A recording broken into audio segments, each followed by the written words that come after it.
जड़ कर्म चेतन बंधकारु कर्म के अवसान का, कह कर स्वरूप यथार्थ जग का जो किया उपकार है, उसके लिए जिन वाणी माँ को वंदना शत बार है, वंदना शत बार है, वंदना शत बार है।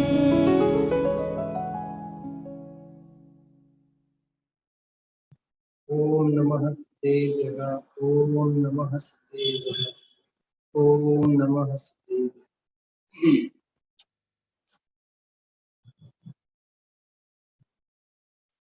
64 रिद्धि विधान मंगलाचरण આપણે કરીએ। सभी रिद्धिधारी ऋषियों को भक्ति पूर्वक करो नमन, भाव द्रव्य संयममय मुनिवर सबकी पूजन।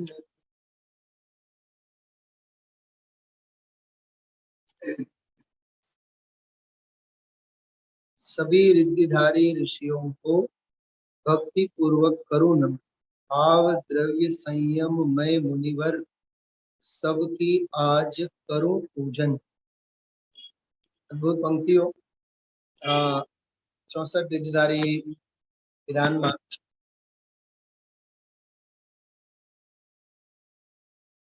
एक 5-7 मिनिट सुधी આપણે આજે જે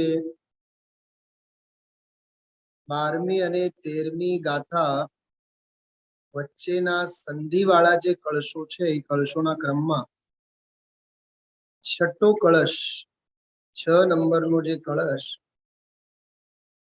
તેની આજે ગુરુદેવશ્રીએ 11મી અને 12મી ગાથાની સંધિ સાથે અદ્ભુત ચર્ચા કરી છે અને આ 13મી ગાથાની સૂચના રૂપ એટલે આગળ જે ભૂતાર્થથી જાણેલ જીવ અજીવ વળી પુણ્ય પાપ ને આસરવ સંવર નિર્જરા બંધ મોક્ષ તે સમ્યક છે, એટલે શુદ્ધ નયથી જાણવું તે જ સમ્યક છે। ભૂતાર્થથી જાણેલા આ 9 તત્વો સમ્યક છે એવી ગાથા આવશે 13મી ગાથા। હવે 13મી ગાથા પહેલા 12મી ગાથા પછીનો પ્રકરણ ચોથો પાંચમો અને છઠ્ઠો એમ 3 કળશો, એમાં આ છઠ્ઠો કળશ એમાં થોડી ગૂઢ અને ગંભીર ચર્ચા આવેલી। મૂળ કળશમાં આપ જોઈ શકો છો પાના નંબર 301 જ્યાં આજે ગુરુદેવશ્રીએ વ્યાખ્યાન શરૂ કર્યું। સમયસાર ગ્રંથ હો તો સમયસારમાં પણ જોઈ શકો છો, બરોબર, નહીં તો આ સમયસાર વૈભવ જો હશે તો એમાં પણ આપ જોઈ શકો છો।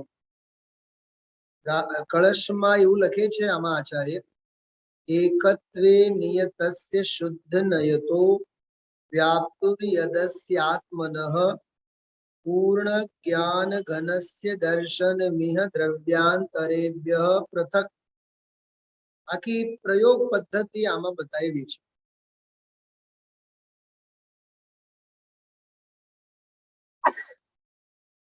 પૂર્ણ જ્ઞાન ઘનસ્ય દર્શન, આમાં મર્મ છે। પૂર્ણ જ્ઞાન ઘન એના દર્શન, એટલે આપણે આનો અર્થ એવી રીતે કરીએ, દ્રવ્યાંતરેભ્ય પૃથક એટલે પર જે અન્ય પૃથક દ્રવ્યો છે એ બધા અન્ય દ્રવ્યોથી જુદો અળગો જે પૂર્ણ જ્ઞાન ઘનનું દર્શન છે એટલે આત્મદર્શન। सम्यक दर्शन में तदेव नियमा आत्मा चितावानयम्। સમ્યક દર્શન એટલું જ છે નિયમાત, અને આત્મા જ તાવાનયમ, આત્મા એટલો જ છે જેટલું કે સમ્યક દર્શન છે. જયારે ગુરુદેવશ્રી આજે વાંચતા હતા, બોલતા હતા, ત્યારે મારા મગજમાં એક વાત બહુ ફરી વળી. જૈન પનામાં આપણી જેટલી શ્રદ્ધા એટલા જ આપણે જૈન. હું એમ વિચાર કરતો. શું કીધું? 24 કલાક હોય છે, 24 કલાકમાં કઈ બજારમાં રેકડીએ દહીં વડા ખાતા હોય ત્યારે જૈન નથી આપ, ત્યારે તો જીનવાણીના વિરાધક છે, ત્યારે તો આપણા રોમ રોમમાં અજૈનપણું છે. જે જેટલા અંશે માને તે તેટલા અંશે. સેલ ટેક્સ કેટલું ભરવું પડે? જે ભરવા પાત્ર હોય એમ જ ને. સેલ ટેક્સ કેટલું ભરવાનું? ખ્યાલમાં આવે? જેટલું ભરવા પાત્ર હોય એમ કેટલું જૈનપણું, જેટલું આપણે જૈનપણાનો સ્વીકાર કરીએ એટલું. હા, રાત્રે ખાતા હોય, સ્વચ્છંદી બનીને ફરતા હોય, તત્વની વિરાધનાના ભાવો કરીએ, કશાય કરે ઈ જૈન નહીં. કેમ કે જૈન તો વિતરાગી હોય છે. એમ એવી રીતે સમ્યક દર્શન જેટલો એટલો જ આત્મા. આ થોડું મગજમાં ફરી વળવું જોઈએ. સમ્યક દર્શન તો એક સમયની પર્યાય છે ને. આ પર્યાય છે, પણ પર્યાયમાં સ્વીકાર વિના આત્મા જ ક્યાં છે?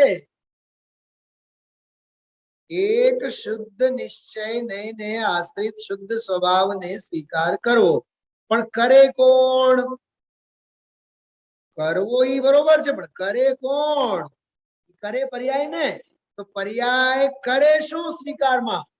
પર્યાય એમ સ્વીકારમાં કરે કે હું શુદ્ધ સ્વભાવિક નાયક. આખી લંકા સોનાની હોવાથી રામ પેદા નથી થતા, રાવણ જેવા પેદા થાય. અને 14 વર્ષ સુધી વનમાં જેને ભટકવું પડે એવા રામ અયોધ્યામાં પેદા થાય. સમ્યક દર્શન જેટલો છે એટલો જ ભગવાન આત્મા છે. તન્મુક્ત્વા નવ સંતત નવ તત્વ સંતતિ વિમામ. આહા, એ નવ તત્વની સંતતિને છોડીને આત્માયમેકો સુનઃ. બસ મને એક આત્મા હજુ, મને એક આત્મા જ હજુ. છેલ્લે લખ્યું છે આ આત્મા એક જ અમને પ્રાપ્ત હો. પાના નંબર 300 જુઓ. કળશનો જે અન્વયાર્થ છે એમાં છે જેટલું સમ્યક દર્શન છે તેટલો જ આ આત્મા છે. તેથી આચાર્ય પ્રાર્થના કરે છે કે આ નવ તત્વની પરિપાટીને છોડીને. આ નવ તત્વની વાત ક્યાં આવી? આગળ 13મી ગાથામાં આવશે. એટલે આગ લાગે એના પહેલા જ પાળ બાંધે છે. શું સમજાણું? હા, એ તો સામે વાળો તો હરક પતોડો થઈ જાય. ઓહો હો હો હો. જીવ અજીવ આશ્રવ બંધ સંબંધ નિજરા મોક્ષ પુણ્ય પાપ ક્યાં કી ભેદોમાં અટવાય નહીં જા. પણ મેળા ભરાણા હોય ને, મેળા, ઘરના છોકરાને દાદીમાં લઈ જાય. એ હશો ને તમે લોકો? હા, ઘરના છોકરાને લઈને તો મેળાનો જે મેઇન ગેટ આવે ને ત્યાં સુધી તો સમજો કે રિક્ષામાં બેઠા, કાર ગાડીમાં બેઠા, બસમાં બેઠા, છૂટા છૂટા રહ્યા. પણ જેમ જેમ ઓલો મેળાનો ઓલો ગેટ નજીક આવે ને તેમ તેમ ઓલા છોકરાના હાથ ઘટ પકડે ને. અને 10 વખત તો એને સૂચના આપીએ, જેવી રીતે આચાર્ય મુનિ ભગવંતો ભવ્ય જીવોને સૂચના આપે. આંગળી છોડીશ નહીં, ખ્યાલ રાખજે. આંગળો છોડતો નહીં. અને એમાં જો વચ્ચે છૂટી જાય તો ચરણાની ઓમની શૈલીમાં ઠપકો પણ આપે. નાલાયક, તને ખબર નથી પડતી? આટલો મોટો મેળો ક્યાંય ખોવાઈ જઈશ. આખા મેળામાં ફરી વળશે, છોકરાની આંગળી નહીં મૂકે, કેમ કે છોકરું ખોવાઈ જાય. તને મેળામાં છોકરાની ચિંતા તો છે, પણ ચાર ગતિના આ મેળામાં પોતાના શુદ્ધાત્માની ચિંતા, પોતાના આત્મા પરમાત્માની ચિંતા, તો એને પકડ. શેના વડે? શુદ્ધ નહીંની આંગળીથી પકડ. શુદ્ધ નહીંથી તું એને પકડ. ખ્યાલમાં આવે છે? હા, ઓલા મેળામાં તો પોલીસ લોકો કે કોઈ ને કોઈ સજ્જન મળશે, ખોવાયેલ છોકરો શોધી આપશે. આ ચાર ગતિમાં તું ખોવાઈ જઈશ તો તને કોઈ શોધી આપવાના નથી, કેમ કે ખોવાયેલો પોતે છે, એટલે શોધવાનું પણ પોતાને જ રહેશે. આવી સરસ બધી ચર્ચા છે. એટલે આચાર્ય શું પ્રાર્થના કરે છે? આ નવ તત્વની પરિપાટીને છોડીને, પરંપરા અમારે જોતી, અમારે ભેદ નથી જોતા, અમારે તો અભેદ ભગવાન આત્મા, આ આત્મા એક જ અમને પ્રાપ્ત હોવું, અને એટલો જ સમ્યક દર્શન છે. આજે આખું ભાવાર્થ ગુરુદેવશ્રીએ લીધું, કાલે પણ ઘણું બધું એમાં બહુ સરસ આવશે. 3 ફકરા છે ભાવાર્થમાં. છેલ્લો જે છે ને, છેલ્લો એ આવશે હજી કાલે પરમ દિવસે. છેલ્લો ફકરો ભાવાર્થમાં. અહીં કોઈ પ્રશ્ન કરે કે આત્મા ચૈતન્ય છે, એટલું જ અનુભવમાં આવે તો એટલી શ્રદ્ધા તે સમ્યક દર્શન છે કે નહીં? સમાધાન: ચૈતન્ય માત્ર તો નાસ્તિક સિવાય સર્વ મત વાળાઓ આત્માને માને છે. જો એટલી જ શ્રદ્ધાને સમ્યક દર્શન કહેવામાં આવે. જો રાત્રિનો સ્વાધ્યાય યાદ કરો, આપણે રાત્રિનો સ્વાધ્યાય સત્તા સ્વરૂપનું યાદ કરો, એમાં શું લખ્યું હતું? આગમમાં લખેલું માત્ર માનીએ તો શ્રદ્ધાનો કાંઈ ભરોસો નથી, કેમ કે બીજા વળી પાછો કોક કઈ કહે તો વળી પાછું શ્રદ્ધા પલટી જાય. સમજાય છે? એટલે એવો જવાબ આમાં આપે છે, કહે છે કે ચૈતન્ય માત્ર તો નાસ્તિક સિવાય સર્વ મત વાળાઓ તો માને જ છે. આ રામકૃષ્ણ વાળા કઈ ઓછા માને છે?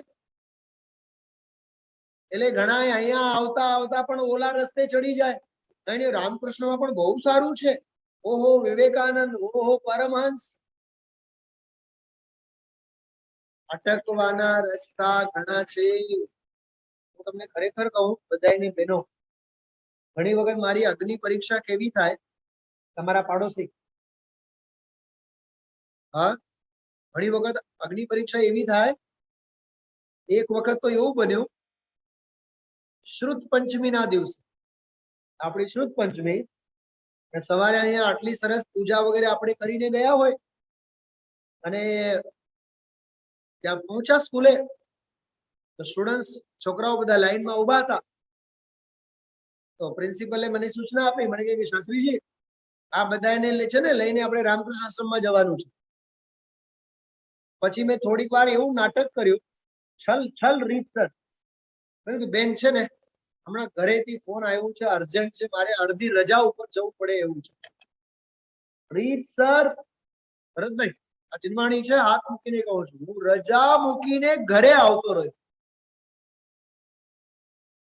આપણે આપણો રસ્તો કાઢી લેવાનો.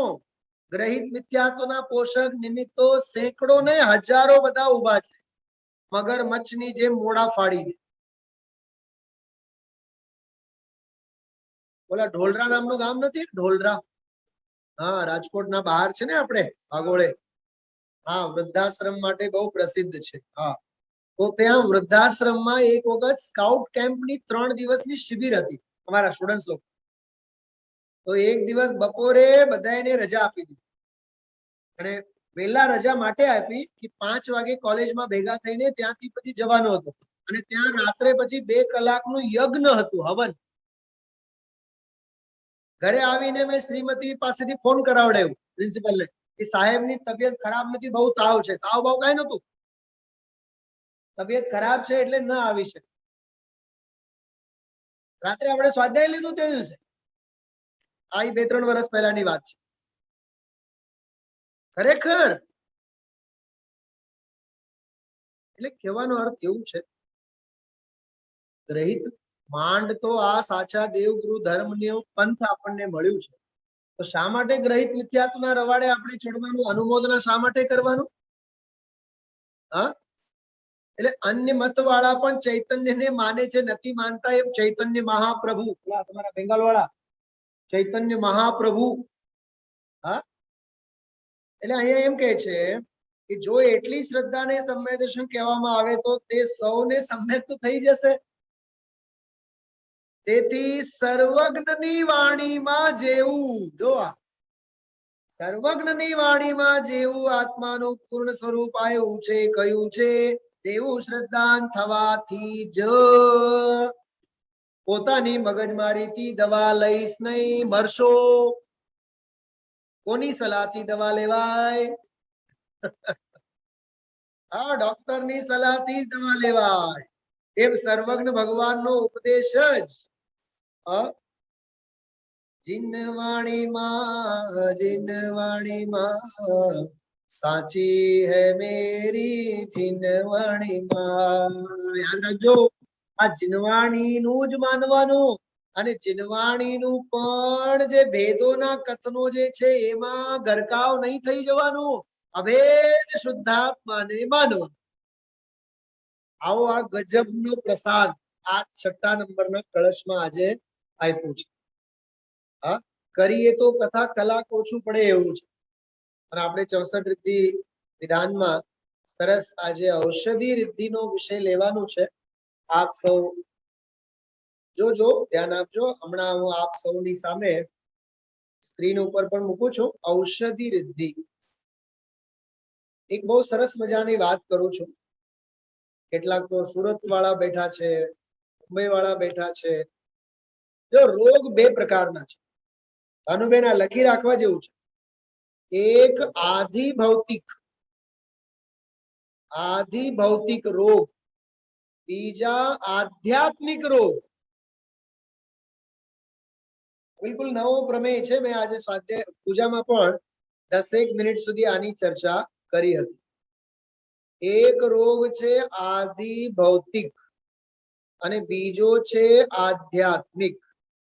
આધિ ભૌતિક એટલે જે સંયોગ સંબંધીની ઉપાધિઓ બધી, જો બહારની આધિ વ્યાધિ ઉપાધિ એ બધી આધિ ભૌતિકમાં આવે.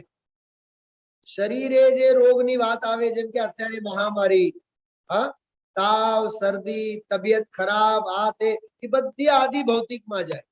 હા ભરતભાઈ, માલ મિલકત જે છે ને ઉપાધિ, માલ મિલકત ધંધો વ્યાપાર ઉપાધિ, એ આધિ ભૌતિક રોગમાં જાય. આધિ ભૌતિક એટલે આધિ વ્યાધિ ઉપાધિ. છોકરાઓને લીધે જે માથાકૂટો હોય એ આધિ ભૌતિક. એક છોકરું માનતું નથી અને બીજો, આપણે પૂજામાં આવી નથી વાત કરી. આધિ ભૌતિકમાં આ ત્રણે આવે, આધિ વ્યાધિ ઉપાધિ. આ બધી 3 પ્રકારના જે રોગો છે બધા આધિ ભૌતિકમાં આવે. હું ફલાના સંસ્થાના સર્વે સર્વા છું અને ફલાના ક્લબના હું મેમ્બર છું અને હા એમાં તો આપણે ટ્રેઝરર છું અને જવું જ પડે. આ શબ્દો તો આ જીવને મારી નાખે.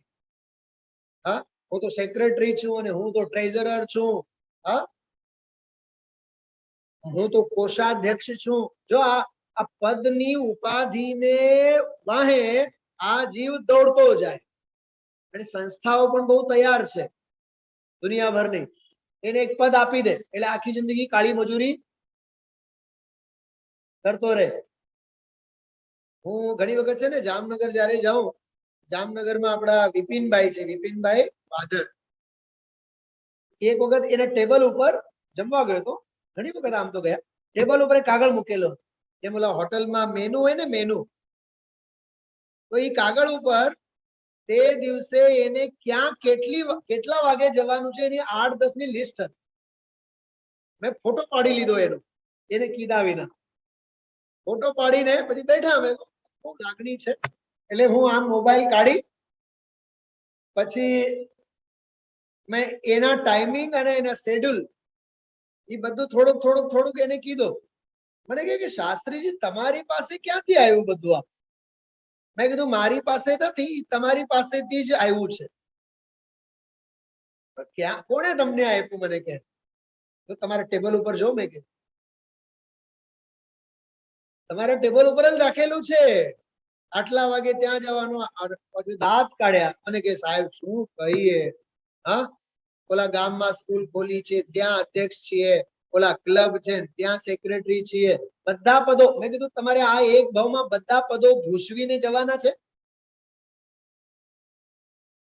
138 નંબરનો કળશ વાંચો આપણે સૌ.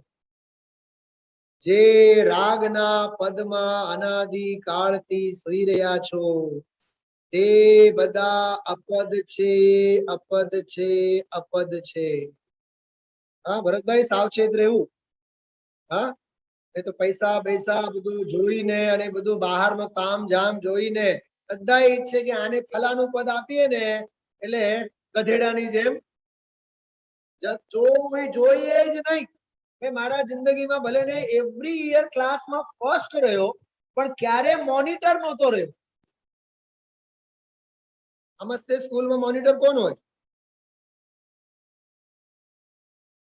કોને બનાવવામાં આવે મોનિટર? તોફાનીમાં તોફાની, નાલાયકમાં નાલાયક હોય એને બનાવવામાં આવે કે અમે તો ભાઈ દુર્જનમ પ્રથમમ વંદે, અમારે સમાજ સેવા માટેનો અવતાર નથી. આ નેતાગીરી કરવા માટેનો માર્ગ નથી. આ મોક્ષ માર્ગનો પ્રણેતા બનવાનો માર્ગ છે, નેતા બનવાનો માર્ગ નથી. પણ દુનિયાને બહુ રસ છે એમાં, કેમ કે મંચ માળા અને માઇક. હા હંમેશા મંચ માળાથી અને માઇક થી દૂર રહેવાનું. ઉપાધિ છે પાર ન મળે એમ. હા એટલે બહુ સમજવા જેવી વાત છે. કહેવાનો અર્થ કે આ ઔષધિ રિદ્ધિઓના સંદર્ભમાં મેં વાત કરી. અરે રે આ આદિ માનસિક બધા તાણ તણાવ, વ્યાધિ એટલે શારીરિક રોગો. કોક વાર ટાંગા દુખે, કોક વાર માથું દુખે, કોક વાર પીઠ દુખે. હા સુરત વાળા બોલો, સાહેબની તબિયત ઠીક ન હોય તો બેન સ્વાધ્યાયમાં ના પહોંચી શકે બિચારા. કેવી સ્થિતિ છે આ બધી વ્યાધિ. આદિ વ્યાધિ. એક બહુ માર્મિક વાત કરી હતી. સૌભાગ્ય આદિ ન હોય અને સૌભાગ્ય વ્યાધિ ન હોય, પણ અભાગીઓના જીવનમાં ઉપાધિનો પાર ન મળે. એ માથે લઈને ફરે ચાદરો. હા પૂજામાં મેં આ વાત કરી હતી. એને અભાગી કહેવાય. માથે ઓઢેલી હોય છે ચાદર કારણ વિના. હા પાયે ઉપાધિ ત્યાગ કર, નિજ તત્વ કા ચિંતન કરું, નિર્વિકલ્પ निज आत्मा में वह घड़ी कब आएगी. તો આદિ વ્યાધિ ઉપાધિ બધા આદિ ભૌતિક. હા હા હા હા તમે જુઓ તો ખરા. જિંદગીમાં એક મકાન બનતું હોય ને, પોતાને માટે એક મકાન, ભાડાના મકાનમાં રહેતા હોય, જેટલા વર્ષ રહેતા હોય તેટલા વર્ષ એક જ શલ્ય. પોતાનું મકાન કેદી થશે, પોતાનું મકાન કેદી થશે. હા અને જમીન ખરીદી હોય, એની ખરીદીથી માંડીને મકાન ચણવા સુધીના વિકલ્પોનો પાર ન મળે. ઓલા પાડોશી સારા, ઓલા પાડોશી સારા, રાગ દ્વેષના ધંધા સિવાય કાંઈ નહીં. હા અને મકાન બનીને ઊભું થયું તો એના અંગે કઈ વિકલ્પો ઓછા છે? હા અહીંથી પાણી પડે અને અહીંથી પાણી પડે અને ફલાનો અને ઢીકણો. એ આરંભી હિંસાના ખેતરમાં આરંભ જ થાય ને, બીજું થાય શું એમાં? હા એટલે મુનિરાજો મકાનોમાં નથી રહેતા, ઘરોમાં નથી રહેતા, મૂકીને જંગલમાં જતા હોય છે. એ નિરુપાધિ જીવન, નિરુપાધિ જીવન. જ્યાં ત્યાં ચોટવાની વૃત્તિ. અરે છૂટવાનો માર્ગ છે, ચોટવાનો માર્ગ નથી. આ તો આદિ ભૌતિક એટલે આદિ વ્યાધિ ઉપાધિ. અને આધ્યાત્મિક શું? મોહ, રાગ, દ્વેષ, અસંખ્યાત લોક પ્રમાણ, મિથ્યા દર્શન, મિથ્યા જ્ઞાન, મિથ્યા ચારિત્ર, આ બધા આધ્યાત્મિક રોગ. હા, તો આદિ ભૌતિક ના તો ઈલાજ મળે, આધ્યાત્મિક ના ઈલાજ ક્યાં મળે? કે આધ્યાત્મિક રોગોના ઈલાજ તો માં જીનવાણીના આંગણે જ મળે. ખ્યાલમાં આવ્યું? હવે વિચારો, ભલે ને આદિ ભૌતિક રોગ ઓછો હોય, આધ્યાત્મિક રોગ કઈ ઓછો છે? માન્યતાની ઊંધાઈ કઈ ઓછી છે? હા ભરતભાઈ,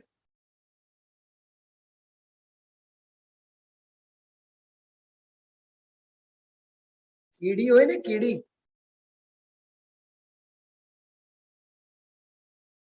સાકરના ગાંગડાની ગુણીમાં રહેનારી કીડી અને મીઠાના ગાંગડાના કોદડામાં રહેનારી કીડી, તેવું વચ્ચે એક વખત કીટી પાર્ટી થઈ. તો ઓલી શું કહેવાય, મીઠું નમક, હા, મીઠાના એ ગોદડામાં રહેનારી કીડીએ બધાને બોલાવ્યું પોતાની ઘરે. દાદાગીરી વાળી હોય ને અમસ્તે. તો ઓલા સાકરના ગાંગડામાંની પણ છે ને એ આવી તો આવી, પણ પોતાનું ભેગું લઈને આવી. ખબર નહીં ઓલાની ઘરે પછી મળશે કે નહીં.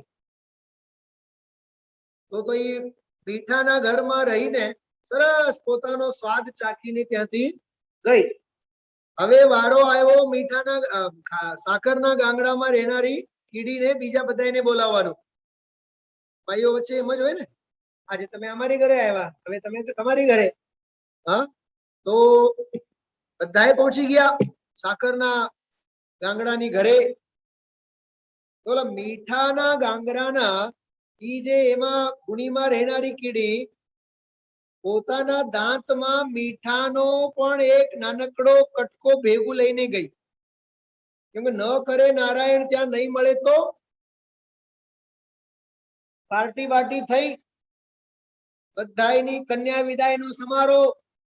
બરાબર, પછી ઓલા સાકરના ગાંગડામાં રહેનારી એ બધાને પૂછ્યું, અમારા સાકરના સ્વાદ કેવા લાગ્યા? તો ઓલી મીઠાવાળી શું બોલી ખબર? એવા ને એવા તો છે, અમે ઘરે ખાઈએ છીએ, એવું તો તમારી ઘરે લાગ્યું, કાંઈ ફેર નહીં.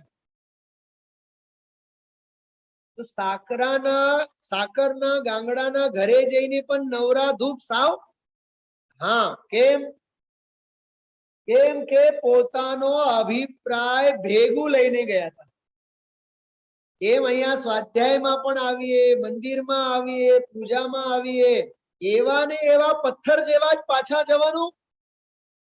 જો જતા હોઈએ તો સમજી લેવાનું આપણે આધ્યાત્મિક રોગોના પરમાણુઓ ભેગા લઈ આવ્યા છે. માન્યતા, રાગ દ્વેષ કશાય, હા, વિચારજો ભાઈ. એટલે આધ્યાત્મિક રોગોને મટાડનારા મુનિ ભગવંતો કેવા હોય, અદ્ભુત ઔષધિ રિદ્ધિ અંગેની આજે વાત આપણે કરીએ. હવે આપ સૌની સામે હું આ સાયક્લોસ્ટાઇલ જે છે આપણી પાસે પીડીએફ ફાઇલ મૂકું છું, આપ જોજો.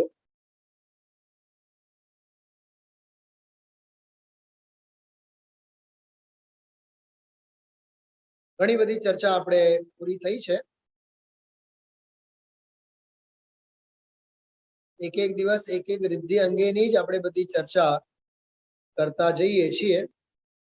બલ રિદ્ધિ અંગે ગઈકાલે આપણે વાત કરી હતી. હવે જો આ ઔષધિ રિદ્ધિના 8 ભેદ નામ જો બધાય. આમર્ષ ઔષધિ, જલ્લૌષધિ, વિષૌષધિ, વિપ્રુષૌષધિ, બરાબર, વિપ્રષૌષધિ. પછી મુખ નિર્વિષ, ક્ષૌલોષધિ, મલૌષધિ, સર્વૌષધિ અને દ્રષ્ટિવિષ. એમ વિડૌષધિ છે, વિપ્રુષૌષધિ નહીં, વિડૌષધિ થવું જોઈએ. હવે એક એક નું સ્વરૂપ આપણે જોઈશું. જો આમર્ષ, શ્વેલ, જલ, મલ અને વિટ, આ બધાની એક એક વ્યાખ્યામાં જો શ્લોક ગાથાઓની સંખ્યા પણ આપેલી છે. શું કહે છે જો વાંચીએ આપણે? जिस रिद्धि के प्रभाव से जीव पास में आने पर ऋषि के हस्त पादादि के स्पर्श मात्र से निरोग हो जाते।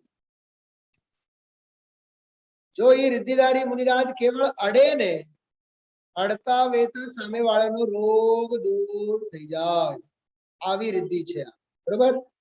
આમાં બધાયનું ભેગું લીધેલું છે, પણ આ જે પહેલો છે ને આમૌષધિ, એ આમૌષધિનો અર્થ ખરેખર એવું છે જેના ચરણ રજથી ટૂંકમાં સ્પર્શે, એટલે રજ માત્રનો સ્પર્શ થાય તો સામેવાળાનો રોગ દૂર થાય. અને અત્યારે આ કોરોનાના કાળમાં કેવું છે, ચેપ વાળો માણસ સામે છીંક પણ લે નથી. વર્ષથી પહેલા તો કેવો ભય હતો, 6-8 મહિના પહેલા. અરે એને અડેલી વસ્તુ તમે અડો તોય ચેપ લાગી જાય. ક્યાંય અડવાનું નહીં, સ્પર્શ કરવાનું નહીં, 14 દિવસ સુધી એક ઓરડીમાં પુરાઈ જવાનું, બહાર જ નહીં આવવાનું. તમે જુઓ તો ખરા. પછી તો મેં એક વખત એવું પણ એક યુટ્યુબ ઉપર સાંભળ્યું હતું કે આ રોગાણુ જે છે ને કેટલાક કલાક સુધી તરતા હોય છે હવામાં. હવે એવો ચેપ વાળો માણસ ત્યાંથી નીકળી ગયેલો હોય છીંક ખાઈને, હવે ઓલો રોગાણુ ત્યાં ને ત્યાં હોય, બીજો સ્વસ્થ માણસ એવા વાતાવરણમાં જાય અને પછી એને એમ કે અહીંયા તો કોઈ છે જ નહીં, પણ એવી જગ્યાએ જેની શ્વાસ લે અને ઓલો ચેપ આને લાગી. એટલે તો બધે જ્યાં જાઓ ત્યાં માસ્ક બાંધીને જાઓ વાળો નિયમ. ખરેખર માસ્કની બાબતમાં, કોરોનાની બાબતમાં, ચેપની બાબતમાં કેટલો તરત જ આપણને ભાવ ભાષણ થાય છે. ભાવ ભાષણ નથી થતો, ભય ભાષણ થાય છે. કેટલો ભય ભાષણ થાય છે તરત જ. તેમ જીનવાણીની બાબતમાં ભાવ ભાષણ ન થવો જોઈએ. એકલા હોઈએ, ભીડમાં હોઈએ, ઘરે હોઈએ, મંદિરે આવીએ, પણ તત્વની દ્રષ્ટિ સાથે હોવી જોઈએ. ભાવ ભાષણ મુનિરાજના સ્પર્શ માત્રથી, આ પહેલી રિદ્ધિ છે આમૌષધિ રિદ્ધિ. બીજી આ રિદ્ધિનું નામ છે શ્વેલૌષધિ.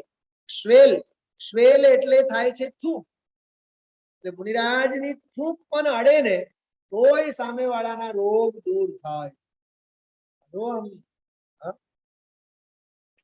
जिस रिद्धि के प्रभाव से लार, कफ, अक्षिमल, नासिकामल એટલે કાન આંખમાંથી જે ગંદકી નીકળે, नाकમાંથી જે गुंगा निकले, शीघ्र ही जीवों के रोगों को स्पष्ट करता है वह क्षैलौषधि रिद्धि. પૂજામાં યાદ નહોતું આવ્યું, હમણાં યાદ આવ્યું. આપણી સાથે જો કોઈ બેસનની વસ્તુ, દહીં અને બેસન વગેરે આ બધી દાળ વાળી વસ્તુ આપણે મોઢામાં નાખીએ, લારનો સ્પર્શ થતા વેત જ ત્યાં ત્રસ જીવોની ઉત્પત્તિ. આપણા એટલે તો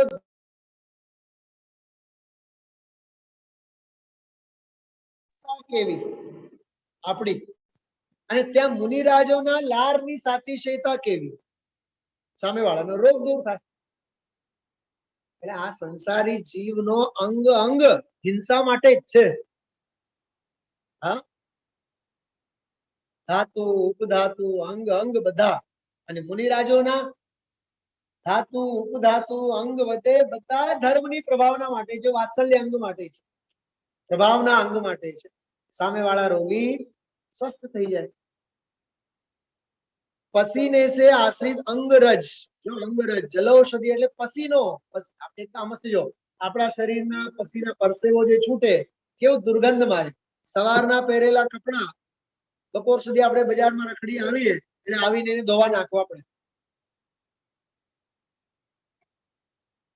મુનિરાજનો જો એ પરસેવો જે છે એનાથી પણ સામેવાળા જીવોનો રોગ દૂર થાય. જલૌષધિ રિદ્ધિ કહેવાય.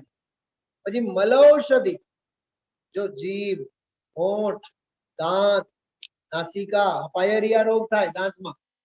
અરે જરીક સવારે મોડું થાય ને સાફ કરવાનું, તો જો ચાય ગળે નહીં ઉતરે, કોફી ગળે નહીં ઉતરે, ગમે નહીં, કોક વાર ઉતાવળમાં ભૂલાઈ ગયું હોય, હા, તો તરત જ ખ્યાલમાં આવી જાય કે નહીં આજે તો આપણે બ્રશ નથી કર્યા. અને અહીંયા જો દાંતની જે ગંદકી છે, નાકની જે છે, હોઠની, જીભની, શ્રોત્રાદિક બધા અંગો પાંગો, આ બધું જે મલ છે, આમાં તો પૂજામાં તો એવું લીધું છે આ વિડૌષધિમાં, હા જો વિડૌષધિમાં એવું લીધું છે, મલૌષધિ એને વિડૌષધિ કહેવાય. પુસ્તકમાં તમે જુઓ, તમારી પાસે હોય તો 39 નંબરનું પાનું છે. રિદ્ધિ વિડૌષધિ ધારી મહામુનિ કરતે આત્મ સ્વરૂપ વિચાર, વિષ્ટા મૂત્ર વીર્ય મલ લગતે હો સકલ વ્યાધિ પરિહાર. એમની વિષ્ટા મુનિરાજોની કે હોઠ, વીર્ય મલ વગેરે વિડૌષધિમાં લીધું છે. આગળ એ જ विडौषधि प्रकरण છે. जो मुनियों के मूत्र विष्टा आदि का मल भी रोगों को शमन कर देता है. हाँ, चरण रज ની વાત કરી, બરાબર, લાર કફ વગેરે ગંદકીની વાત કરી, શ્વેલૌષધિ થૂકની વાત કરી, એમાં જલૌષધિમાં પરસેવાની વાત કરી, મલૌષધિમાં મલમૂત્ર વીર્ય આદि અંગાંગના બધા ધાતુ ઉપધાતુઓની વાત કરી, અને પછી વિડૌષધિ વિપ્રૌષધિ એટલે વિડૌષધિમાં મલમૂત્ર વિષ્ટા, જો વિષ્ટા આદિકમાં પણ જો આ બધું આમાં લખ્યું છે કેટલું સરસ. जिस रिद्धि के बल से दुष्कर तप से युक्त मुनियों का स्पर्श. आहा, મને એક દુનિયાનું ગાંડપણું યાદ આવ્યું આ વાંચ્યા બાદ. જોયા છે, નજરે નિહાળ્યા પણ છે. એટલે એમ્બે નામની કંપની છે, ખ્યાલ હશે તો. એમ્બે નામની પ્રોડક્ટ્સ જે વેચે છે, એમાં ઓલા ડાયરેક્ટ ડિસ્ટ્રીબ્યુટર, ડાયમંડ, એમરાલ્ડ એવી બધી ડિગ્રીઓ હોય, જેમ કામદેવ, ચક્રવર્તી, એમરાલ્ડ ડિગ્રીઓ. દર મહિનાના કઈ 25-30 લાખ, 40 લાખ ના ચેક આવે. પણ એમાં એ જે કઈ ધંધો હોય, વ્યાપાર હોય, બધું માલ બધું વેચવું પડે, એવું બધું છે એમ્બે કંપનીમાં. હવે એ લોકોના દર મહિને આપણા હેમુગડીઓ હાલ છે ને, એમાં પણ ઓલ ઓવર વર્લ્ડમાં એના સેમિનારો થતા હોય. રાજકોટમાં પણ બહુ મોટું ટોળું છે એના માટે, બહુ મોટી કમિટી છે, મોટા મોટા માથાઓ બધા છે. મારા ઓળખીતામાં 50 જણા છે રાજકોટ. લગભગ હું 50 જણાને ઓળખું છું. અને ઘણી વખત શીશામાં ઉતારવાના પ્રયત્નો કર્યા, પણ આપણે આ સમયસારમાં ઉતર્યા છીએ એટલે એમાં કઈ જવાબણું હોય નહીં. એક વખત મને ધરાર લઈ ગયા મીટિંગમાં. હલો મને જોઈ આવી ગયા. હવે ઓલો જયારે ડાયરેક્ટ ડિસ્ટ્રીબ્યુટર હોય ને, એમાં જે માસ્ટર થયેલો હોય, જેને 5-25 હજારના ચેક આવતા હોય, એની એન્ટ્રી થાય જાણે કે ચક્રવર્તી ની એન્ટ્રી થતી હોય, બેન્ડ બાજા વાળા વાજતા ગાજતા. લોકોને ખબર નહીં, સામેથી સૂચના આપે, સામેથી બધું અનાઉન્સિંગ થતું હોય, અને પાછળ બેન્ડ બાજા ચાલુ થઈ જાય. પછી એને વાજતે ગાજતે ઈ ભાઈ સાહેબ ને પછી બધાની વચ્ચેથી સ્ટેજ તરફ લઈ આવે. પણ ઈ જયારે એની એન્ટ્રી થતી હોય ને, એક તો ઈ પોતામાં જ એવો મહાલતો હોય, જાણે કે હું 2-3 ખંડનો રાજા છું. હવે ની વાત સાંભળો તમે. હવે એને આડવા માટે ઘણાએ તો હાથમાં હાથ ના મેળવી શકે તો એને ખભે હાથ રાખે. હાલો આપણે આડી તો લીધા. હા, એને આડવાથી કઈ સંપત્તિ થવાની છે? મારે એટલું જ કહેવાનું. એનો ઓટોગ્રાફ લેશે, એની સાઇન લેશે. આ દુનિયાનું ગાંડપણું કેવું છે?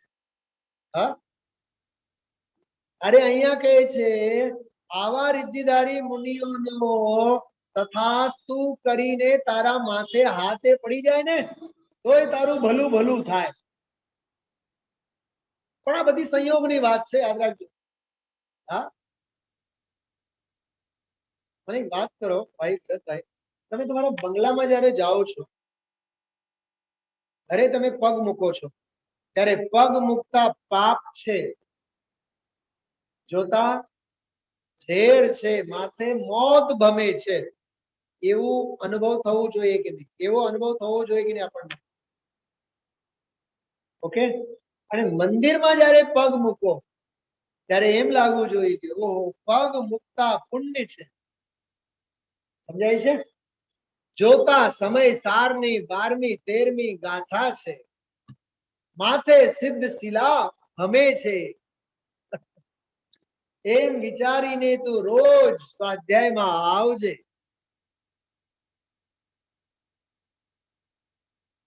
મંદિરમાં આવી અને ઘરમાં પ્રવેશીએ, બેઉમાં ફેર ન લાગવું જોઈએ આપણને.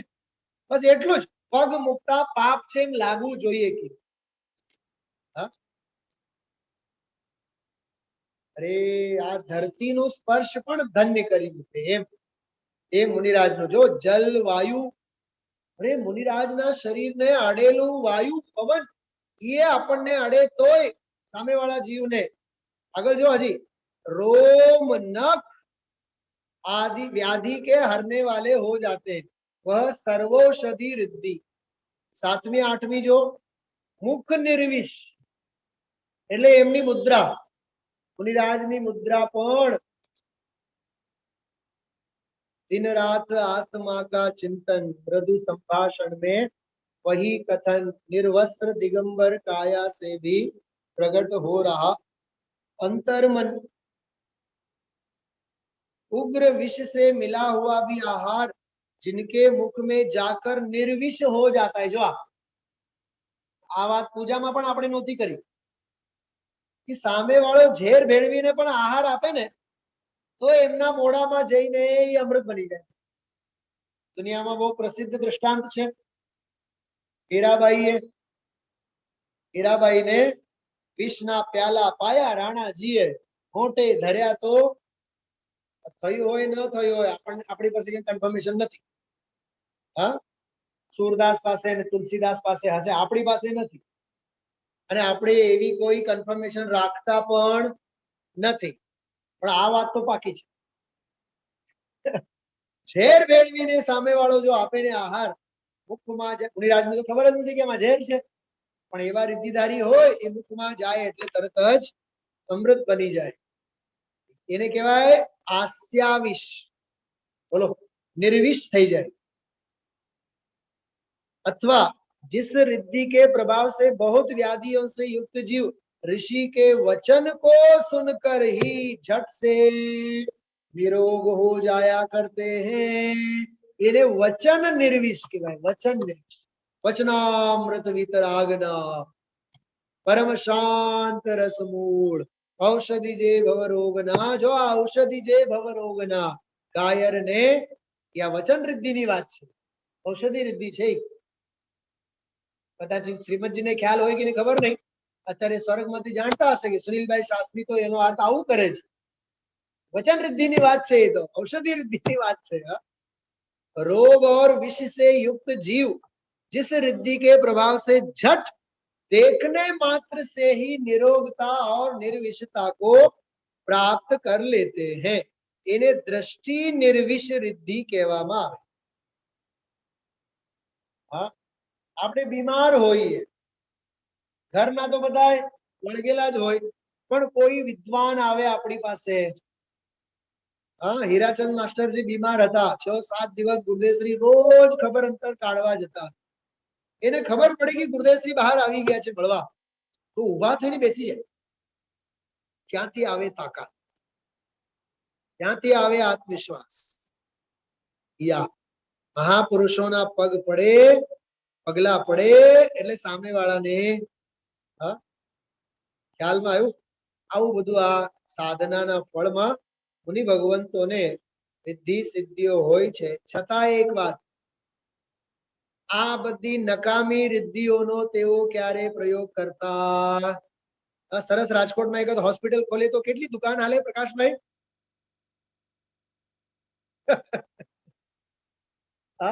કેવી જોરદાર દુકાન હાલે, પણ આવી દુકાન ખોલવા માટે તેઓએ દીક્ષા લીધી નથી.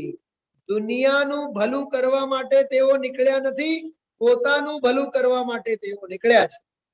હા, એટલે એ દુનિયાના ચમત્કાર, નમસ્કાર અને દવા દારૂ એમાં ક્યાંય ખબર હોય તોય કહે નહીં.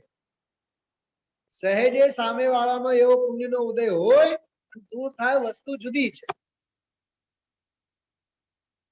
ખ્યાલમાં આવ્યું? લક્ષ્મણ મૂર્છિત થયા, વિશલ્ય આવી અને એનો જે સ્નાન કરેલો જળ એને સ્પર્શ્યો તો ભાઈ સાહેબની મૂર્છા દૂર થઈ ગઈ. અનંગ ધરા હતી પહેલાના ભાવમાં, જે સાપના અજગરના મોઢામાં જઈને બેઠી અને અજગરે એને ગળી ગયો. બાપ બચાવવા માટે આવ્યા. અનંગ ધરાએ કીધું કે તમે મને બચાવતા નહીં, હવે હું તમને જીવતી મળીશ તો પણ હું દીકરી તરીકે નહીં મળું, રાજકુમારી તરીકે નહીં જ મળું. કેમ કે મેં હવે આહાર જળ ઔષધિનો બધો મેં ત્યાગ કર્યો છે. એ અનંગ ધરા વિશલ્યા બનીને પેદા થઈ. લક્ષ્મણની મૂર્છા ટળી. મુનિરાજોના જીવનમાં ક્યાંય કોઈ આ રિદ્ધિ સિદ્ધિઓના પ્રયોગોના પ્રસંગો આવતા નથી. ગણ્યા ગાંઠે ક્યાંક એક બે પ્રસંગો હોય તો ઉપસર્ગો દૂર કરવા માટે વગેરે હોય. ખ્યાલમાં આવ્યું? હા, એટલે આ બધું થોડુંક પ્રાસંગિક આધિ ભૌતિક આધિ આધ્યાત્મિક રોગો અંગે અને એના બધા ઈલાજો અંગે આ રિદ્ધિ સિદ્ધિઓના ધારી મુનિ ભગવંતો હોય છે એની આજે આપણે ચર્ચા કરી છે. હવે એના પછીનો જે રસ રિદ્ધિ છે, રસ રિદ્ધિના પ્રકારો, એની ચર્ચા આપણે લેશું આગળ. અત્યારનો સમય પૂરો.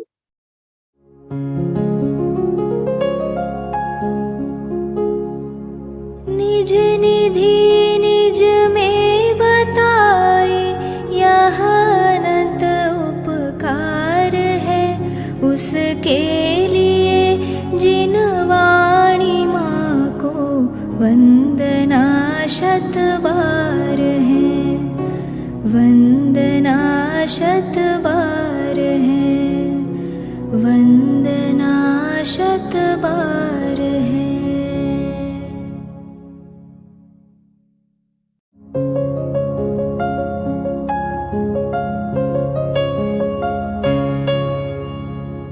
जिन वाणी भारती तो ही जपो दिन रैन, जो तेरी शरणा गहे सो पावे सुख चैन.